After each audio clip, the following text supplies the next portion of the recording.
The first thing that I'm really, really happy about is the UI. You'll just notice how clean and easy to manage and follow this new version is. Some of the features that we're really stoked about, multi-tenancy. This is the ability for you to organize your assets and data across multiple accounts, making it easier to manage, let's say, teams, departments, or locations without sacrificing control or security. And you'll see what we're showing right here, where we have an organization and all these like Pandaware, Black and White Academy, these are all accounts within the organization.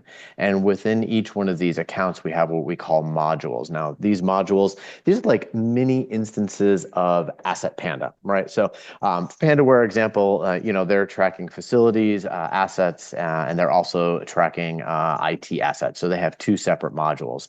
When we look at companies like Black and White Academy, they have four separate locations. So they basically track just what's in each location. So this is really great because you can really segment out your data and really give the control to the people that need it within each account. Which kind of brings me over to roles and permissions because you don't want everybody to have access to the entire system. So we have some of these predefined roles to kind of help you out and get you started, like the organization admin. This is somebody who's going to have access to everything from each account and every single module. We have account admin roles where they just have access to just their accounts and the modules in those accounts. You might want to just set this up so you have just somebody who just only deals with the modules. And then we also offer a collaborator role. Now, think of a collaborator as somebody who really doesn't need access to the system, but is part of the workflow. They need access to forms and they need to be able to update some basic information.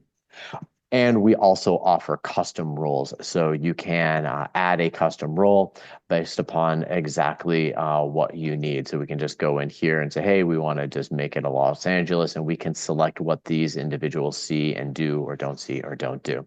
So this is how you're going to have complete control over the process. When we look at a module, let's take a peek at, let's just say, the Los Angeles from Black and White Academy. So this is a schools a module.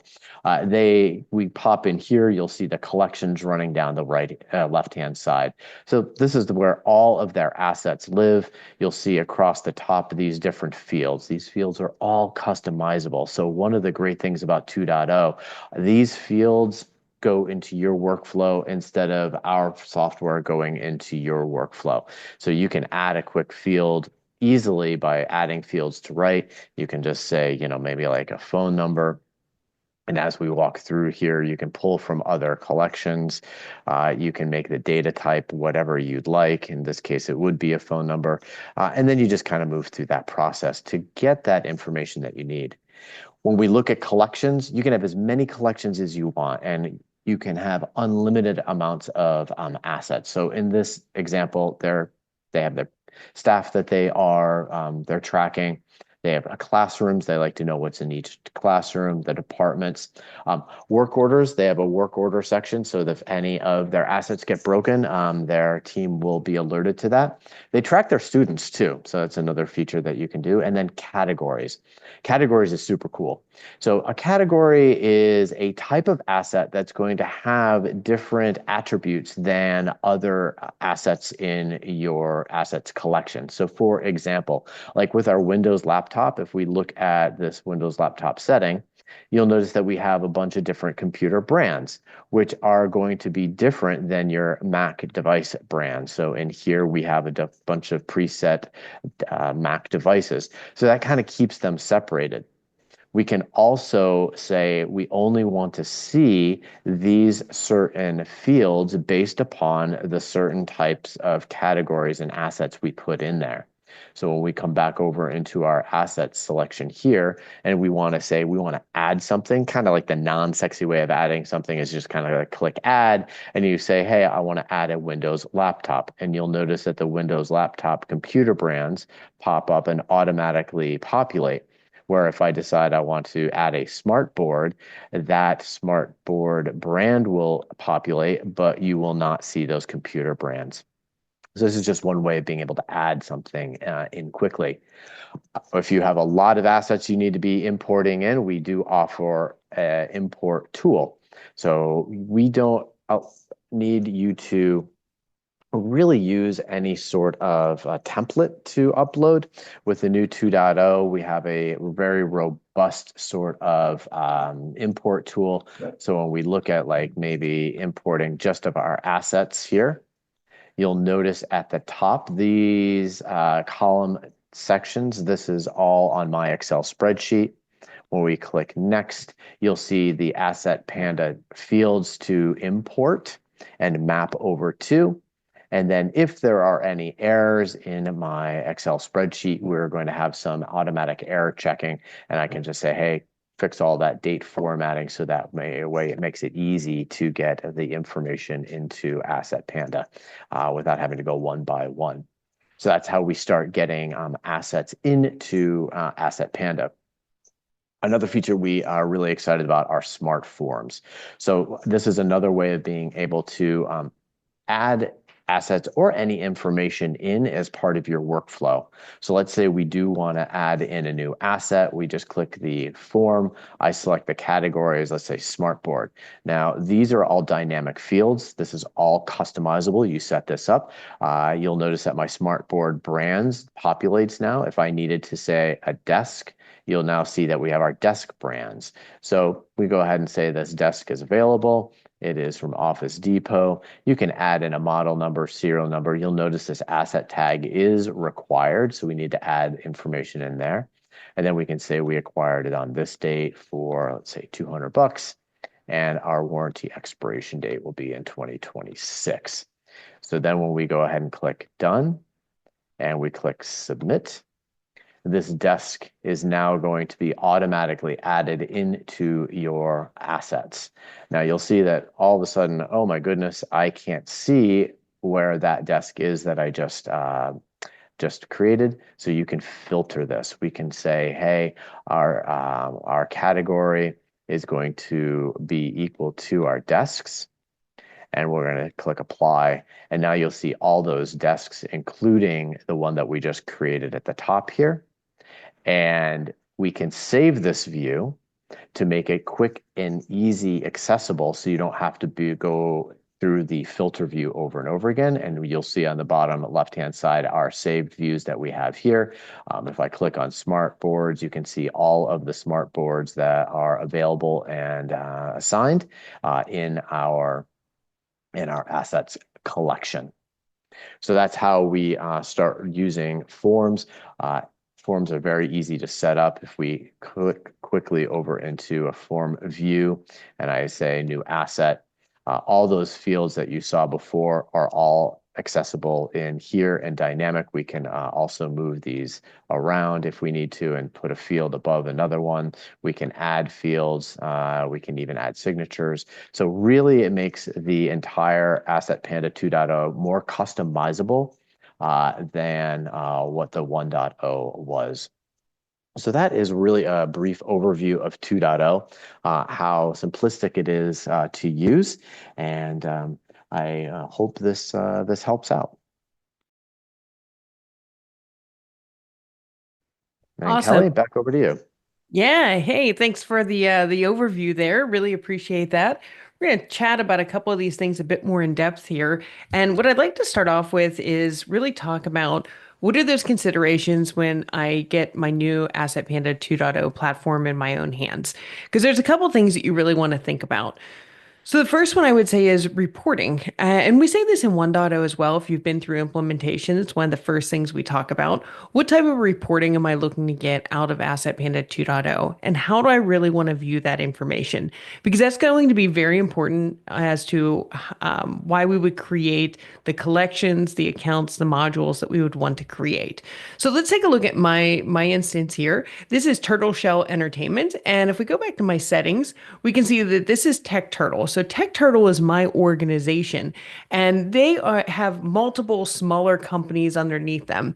One is Turtle Shell Entertainment that we just talked about. This is my software and game development company. We have Turtle Quest Interactive, our VR technology company. And if we keep going down, we got our esports, educational technology, all kinds of different pots that we kind of work in.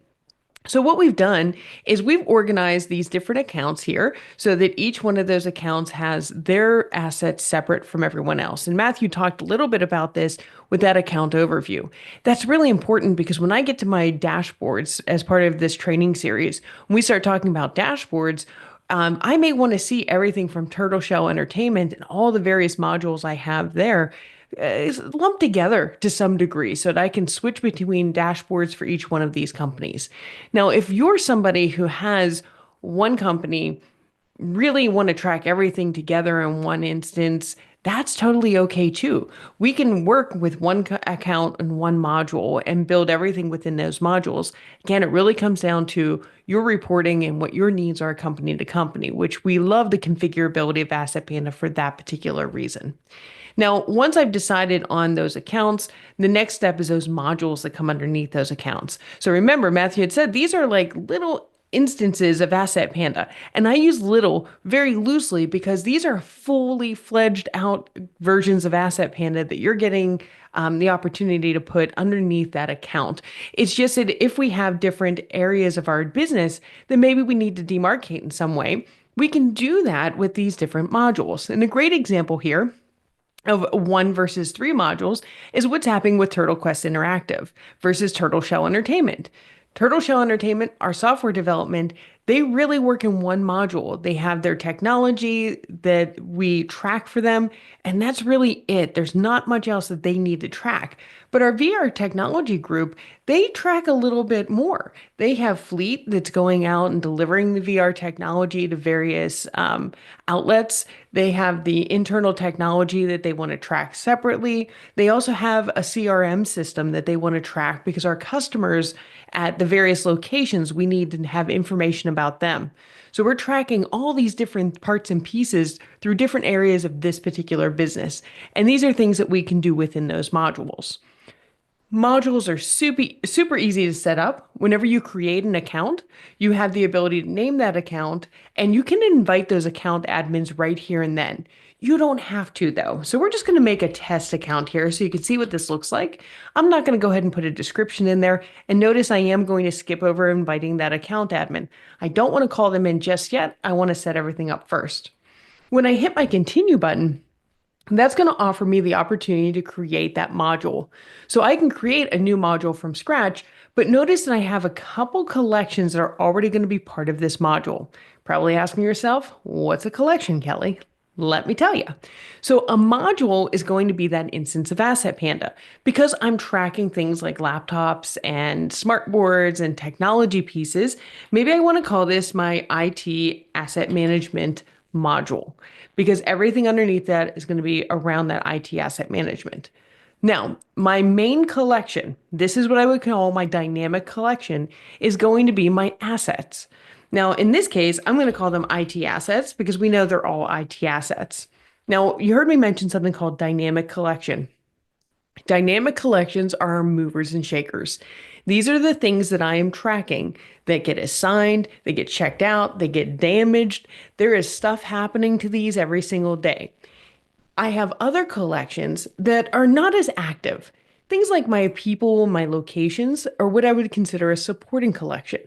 These are collections that are really important because they provide context to our IT assets.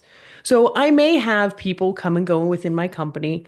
Maybe it's not on a daily basis, and that people list doesn't change as frequently, and I'm not changing the people within that list as well as the status of the people in that list as often as I am my IT assets. I have locations. Sure, we may add a location, we may sell a building, but they don't typically change day to day or very frequently.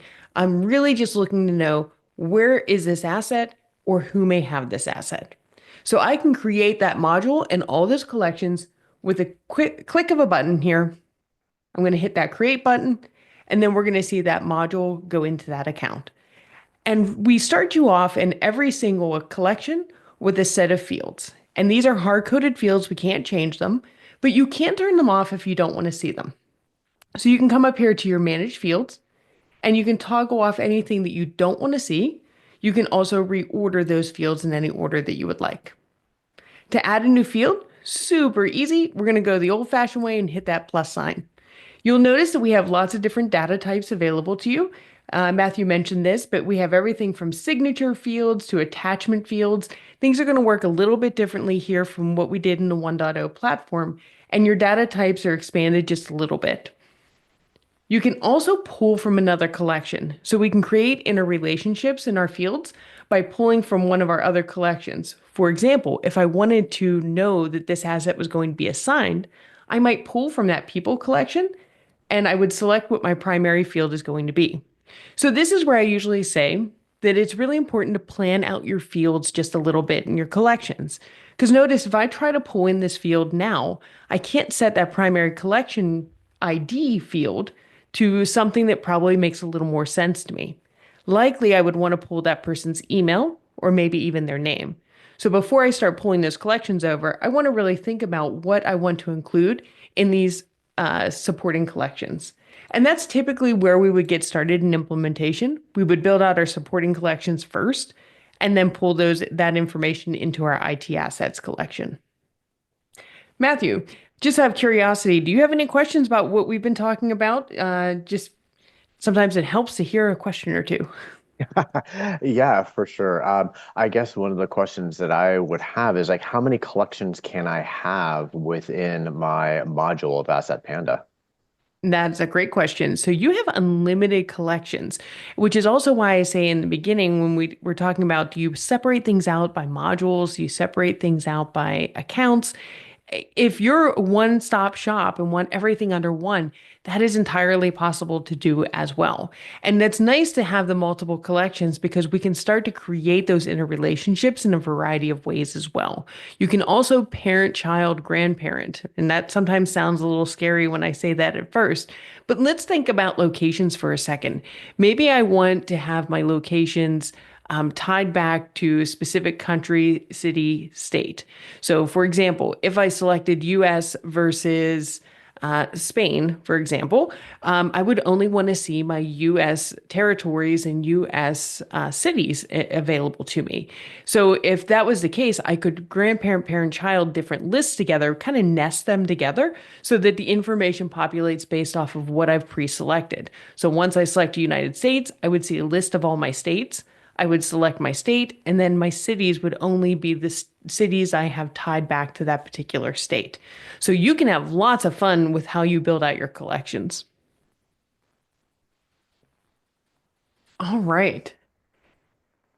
Once we get the collections sorted out, I would say is probably, even just a good plan in mind.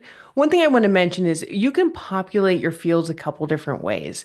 So one of them would be what I showed you before. We can hit that plus sign. So if I was in my IT assets and I wanted to add that serial number, for example, or a model or the assigned to field, I can hit that plus sign and start to add those fields. One other way I can do that though is through forms. And I'd like to mention this for people because sometimes we have forms or we have processes that we are starting with and we have to kind of work backwards a little bit from the endpoint, which is, hey, I want my people to fill out this form to try to create what pieces of information I need to collect within that collection to begin with.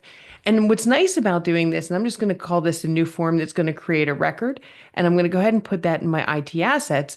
But notice I have the ability to create a new collection here if I wanted to.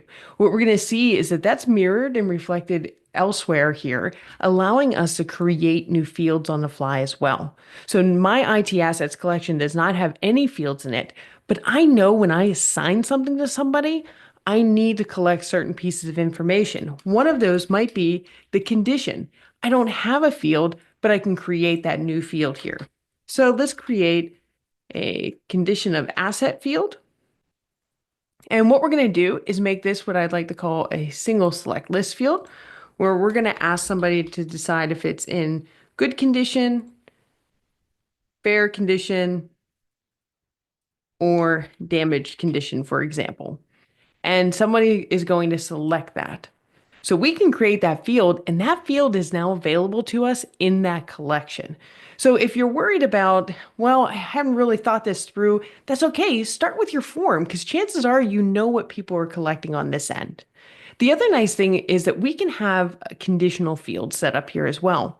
So based off of the answer that somebody gave in condition of asset, maybe I want to do something different. I want them to branch differently within that form.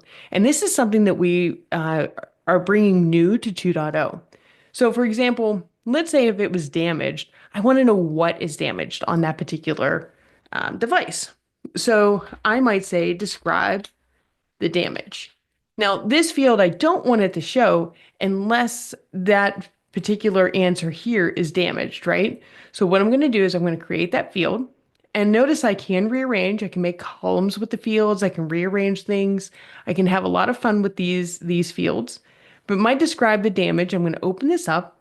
I'm going to click on show hide. So what I want to do is I want to show this describe the damage when my condition of asset is equal to damaged. And now this field will only show if I select this as damaged first. So I'm going to move this back over to my front here, and we're going to save those changes. And I'm going to jump over to the preview so you can see what this would look like. Notice my condition of the assets here. I don't see my other field, but when I come in and select good, nothing changes. If I select damaged, my describe the damage field is now available to me. So that conditional field is something that we can build on forms as well. And now that I have both of these fields on this form in this particular collection, if I go back to my brand new test account and my IT asset management, notice my condition of asset and describe the damage fields are now available in this particular collection as well. So the program is working pretty smart for you and helping you work a little bit smarter as well. Well, folks, I think that's about it for today. That's probably a lot to digest as we stand right now. But lots of fun things that we can do. We'll continue to build upon this in each of these sessions. And next session, we'll probably talk a little bit more about getting some of those assets in and some of the reporting that you can do and work you can do with some of those forms and particular workflows.